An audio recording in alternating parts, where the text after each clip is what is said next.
ഒരു വിത്തൗട്ട് ചായ. നമ്മളെപ്പോഴും കേൾക്കുന്നൊരു കാര്യമാണ് മധുരമില്ലാത്ത ചായ.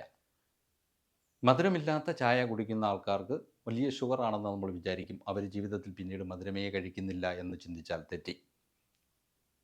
ഐസ്ക്രീം കഴിക്കുന്ന സ്ഥലത്ത് പോയപ്പോൾ അദ്ദേഹം അത് വാങ്ങി ഒരു മൂലയിൽ നിന്ന് കഴിക്കുന്നത് കണ്ടു. ലഡു വിതരണം നടത്തുന്ന സ്ഥലത്ത് ഒന്നിനു പകരം 2 ലഡു എടുത്തു കഴിച്ചു. മിഠായികളും പഴങ്ങളും മാമ്പഴങ്ങളും മധുരമുള്ള മറ്റെല്ലാ കാര്യങ്ങളും കഴിക്കുന്നതിന് ഒരു കുഴപ്പവുമില്ല. പക്ഷേ ചായ വിത്തൗട്ട് മതി. രാത്രിയിലാണെങ്കിൽ വീട്ടിൽ ചപ്പാത്തി മാത്രമേ കഴിക്കൂ. ഉള്ളിയാണ് അതിന് കറിയായിട്ട് കഴിക്കുക. എണ്ണയിൽ പൊരിച്ചതൊന്നും തന്നെ കഴിക്കില്ല. പക്ഷെ ഒരു കല്യാണത്തിനോ മറ്റോ പോയാൽ 2 ആൾ കഴിക്കുന്ന ബിരിയാണി യഥേഷ്ടമെന്ന് കഴിക്കും. അപ്പോൾ കൊളസ്ട്രോളും ഷുഗറും ഒന്നും ഒരു വിഷയമേ അല്ല. ചിക്കൻ ഫ്രൈ കഴിക്കും. അവിടെ നിന്ന് കിട്ടുന്ന ഐസ്ക്രീം കഴിക്കും. പോകാൻ നേരത്ത് ഒന്നുകൂടി വാങ്ങിക്കൊണ്ട് പോകും. അവിടെയുള്ള ജ്യൂസുകളൊക്കെ നിറം നോക്കി മാറി മാറി കുടിക്കുകയും ചെയ്യും. ഇതെല്ലാം കഴിഞ്ഞ് വയറ് നിറഞ്ഞതിന് ശേഷം തൊട്ടടുത്തുള്ള ചായക്കടയിൽ ചെന്ന് പറയും ഒരു വിത്തൗട്ട് ചായ.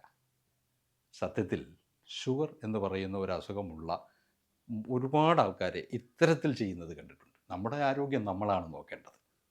ഇത് നാളെ എനിക്കും നിങ്ങൾക്കുമൊക്കെ വരാം. പക്ഷേ നമ്മളെ നിയന്ത്രിക്കുവാൻ പഠിച്ചാൽ നമുക്ക് കുറച്ചു കാലം കൂടിയൊക്കെ സുഖമായി രോഗങ്ങളൊന്നുമില്ലാതെ ഈ ലോകത്ത് ജീവിച്ചു പോകുവാൻ പറ്റും.